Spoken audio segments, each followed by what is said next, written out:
इस psychological facts के episode में हम जानेंगे कि क्यों उदास लोगों को ज्यादा नींद आती है, किस तरह की बुक्स आपको ह्यूमन बिहेवियर की सबसे गहरी अंडरस्टैंडिंग दे सकती हैं, कैसी बॉडी लैंग्वेज आपको ज्यादा फोकस करने और तेजी से याद करने के काबिल बनाती हैं, क्यों इंटेलिजेंट लोग ज्यादा चिड़चिड़े होते हैं और क्यों कई लोगों को दूसरों को गुस्सा दिलाने में मजा आता है। ये फैक्ट्स आपको सिर्फ दूसरों को डीपली समझने में ही नहीं बल्कि उन्हें मैनेज करने और आपकी लाइफ को ज्यादा आसान बनाने में भी मदद करेंगे। तो शुरू करते हैं। Fact number 1, open body language retains more information. आपको ऑलरेडी ये बात मालूम होगी कि जब हम किसी इंसान की बात से अग्री नहीं करते तब हम खुद ब खुद अपनी आर्म्स और लेग्स को क्रॉस कर लेते हैं। लेकिन आपको ये जानकर हैरानी होगी कि क्लोज्ड बॉडी लैंग्वेज का असर सीधा हमारे खुद के दिमाग पर पड़ता है, क्योंकि एक क्लोज्ड बॉडी दिमाग को ये सिग्नल भेजती है कि जो कुछ भी एनवायरनमेंट में हो रहा है उसे प्रोसेस करने की कोई जरूरत नहीं है और तुम बस अपनी सुरक्षा पर ध्यान दो। क्लोज्ड बॉडी का मतलब है कि मेरा ध्यान खुद को बचाने और खुद को दूसरों से दूर रखने पर है। ये बॉडी लैंग्वेज और बिहेवियर संदेहजनक लोगों के आसपास तो सही काम करता है, लेकिन जब भी हमें कुछ याद करना होता है, कोई बुक रीड करनी होती है या किसी काम पर फोकस करना होता है, तब हम एक क्लोज बॉडी पोस्चर के साथ अपनी लर्निंग को ऑप्टिमाइज नहीं कर सकते। इसलिए जब भी आप पढ़ने या कोई जरूरी काम करने बैठो तो अपनी आर्म्स और स्पेशली लेग्स को एक दूसरे पर क्रॉस करके नहीं बल्कि उन्हें सीधा रखकर बैठो। इससे आप कंसंट्रेट भी ज्यादा अच्छे से कर पाओगे और आपको ज्यादा चीजें ज्यादा लंबे समय तक याद रहेंगी। Fact number 2, intelligent people are easily irritated. ये एकदम सच है कि जो भी इंसान ज्यादा इंटेलिजेंट होता है वो दूसरे लोगों से बहुत इजिली इरिटेट या गुस्सा हो जाता है। चाहे ये इंटेलिजेंट इंसान एक हाई लेवल कॉलेज प्रोफेसर हो जो अपने स्टूडेंट्स को अच्छे से ट्रीट ना करता हो और खड़ूस बना रहता हो, या एक इंटेलेक्चुअल जो दूसरे लोगों को अपने से नीचे समझता है जस्ट बिकॉज वो उनसे ज्यादा इंटेलिजेंट है। ऐसा इसलिए होता है क्योंकि इंटेलिजेंट होना सीधा सीधा जुड़ा हुआ है एक स्ट्रॉन्ग ईगो होने से।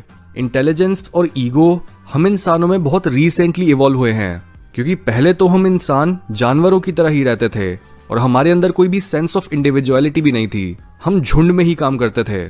लेकिन जैसे जैसे हमारे अंदर बुद्धि विकसित होने लगी वैसे वैसे हमारी इंडिविजुअलिटी यानी ईगो भी स्ट्रांग होने लगी, जिस वजह से एक इंसान जितना ज्यादा इंटेलिजेंट होगा उतना ही उसके अंदर मैं भी ज्यादा होगी।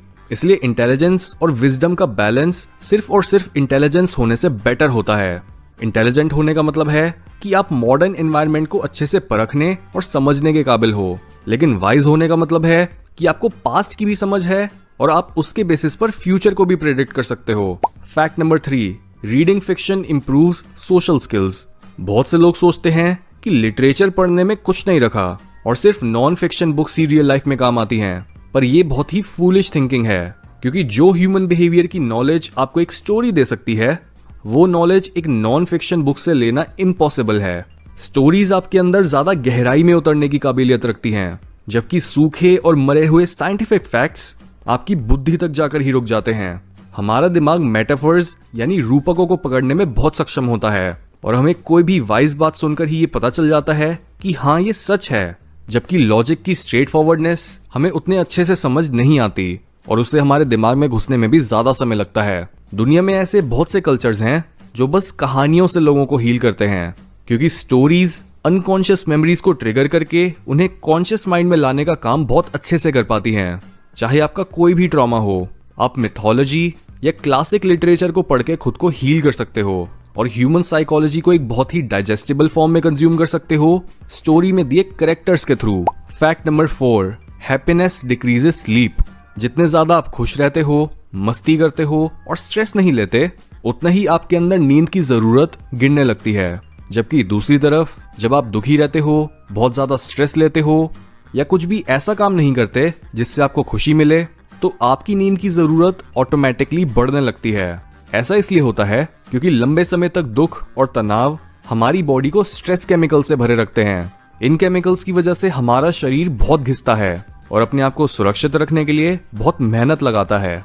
इस मेहनत की वजह से आप बिना कुछ करे ही थके हुए फील करते हो, क्योंकि चाहे आप फिजिकली अपनी बॉडी को मूव भी ना करो, लेकिन स्ट्रेस की वजह से आपके ऑर्गन्स, आपकी आर्टरीज, आपका दिमाग, हर चीज ही ओवर टाइम काम कर रही होती है और इसी वजह से डिप्रेस्ड या स्ट्रेस्ड लोगों को ज्यादा नींद आती है। Fact number 5, some people can learn more through anger.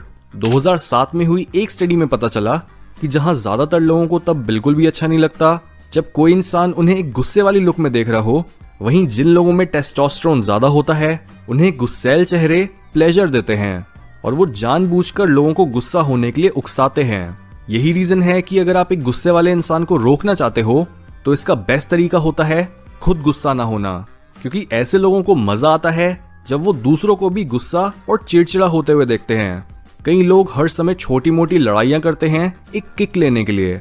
Research में तो ये भी पता चला कि उनके सारे हाई टेस्टोस्टेरोन वाले पार्टिसिपेंट्स किसी इन्फॉर्मेशन को याद रखने में ज्यादा सक्षम थे जब उन्हें वो इन्फॉर्मेशन एक गुस्सैल चेहरे के थ्रू दी गई।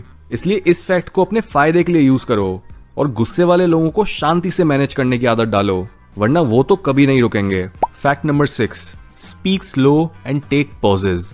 किसी से भी बात करते हुए सही समय पर पॉज लेने से आपकी स्पीच ज्यादा इफेक्टिव बन जाती है। इसके साथ ही कुछ भी बोलते हुए जल्दी मत मचाओ, इससे आपकी बातों में कोई मिस्ट्री नहीं रहेगी। काम और कॉन्फिडेंट रहकर बोलने और बीच में बार बार पॉज लेने से आप दूसरे इंसान के मन में एंटिसिपेटरी डोपामिन रिस्पॉन्स को ट्रिगर करते हो, यानी उन्हें ये सोच सोच कर ही किक मिलने लगती है कि आपका अगला वर्ड या सेंटेंस क्या होगा। बोलने की स्पीड कम होने से आप उन्हें ये सिग्नल नहीं दोगे कि आप उनसे कुछ लेना चाहते हो या अपनी कोई बात मनवाना चाहते हो, बल्कि आप ऐसे ज्यादा कमांडिंग और ज्यादा चार्मिंग लगते हो। जबकि तेजी में बोलता हुआ इंसान ऐसा लगता है जैसे उसे एंजाइटी हो रही हो या वो बस अपनी किसी बात को प्रूव करना चाहता हो। हाउएवर, आपने अपनी स्पीच में बहुत ज्यादा स्लो भी नहीं हो जाना, क्योंकि ऐसे आप बस लेजी लगोगे। धीरे बोलने का मतलब बस इतना है कि आप काम हो और अपने हर जरूरी कमेंट के बाद लोगों का ध्यान अपने ऊपर लाने के लिए एक छोटा सा पॉज लेते हो। Fact number 7, hate is better than apathy. Science बताती है कि जो भी पेरेंट्स अपने बच्चों के टुवर्ड्स हेटफुल होते हैं उनके बच्चे फिर भी बड़े होकर कम स्ट्रगल करते हैं एज कम्पेयर टू वो बच्चे जिनके पेरेंट्स उन्हें ऐसे ट्रीट करते हैं जैसे वो एग्जिस्ट ही नहीं करते। यानी सबसे अच्छा पेरेंट तो वो होता है जो अपने बच्चों को प्यार भी करता है लेकिन उन्हें कुछ गलत करने पर डांटता भी है, ताकि उस बच्चे में सही और गलत की समझ आने लगे। उसके बाद होता है वो पेरेंट जो बस अपने बच्चों को डांटता ही रहता है, लेकिन उसकी डांट में ही उसकी केयर छुपी होती है। ये चीज हमने अपने how to deal with haters वाले एपिसोड में भी डिस्कस करी थी कि कैसे हेट और लव में ज्यादा डिफरेंस नहीं होता। हर हेट एक इनर वल्नरेबिलिटी और एक प्यार की कमी से निकल कर आ रही होती है। इसी वजह से ये चीज पेरेंटिंग में भी ऑब्जर्व करी गई है कि इवन एक हेटफुल पेरेंट भी एक ऐसे पेरेंट से बेटर होता है जो अपने बच्चों की केयर ही नहीं करता। अगर उसके बच्चे स्कूल में अच्छे मार्क्स लाएं तब भी उसे कोई फर्क नहीं पड़ता, और अगर उन्हें कोई चोट लग जाए तब भी उनमें कोई ज्यादा इमोशन उठकर नहीं आता। इस तरह की पेरेंटिंग वर्स्ट पेरेंटिंग होती है, क्योंकि ऐसे बच्चा ये सोचने लगता है कि वो तो इतना बुरा है कि वो नफरत के और अपने माँ बाप की डांट के लायक भी नहीं है। इसलिए अगर आपको भी कोई इंसान हेट करता है तो आपको उसके पीछे की साइकोलॉजी पता होना बहुत जरूरी है, ताकि आप उनके हेट के पीछे छुपी चोटों और केयर को देख पाओ।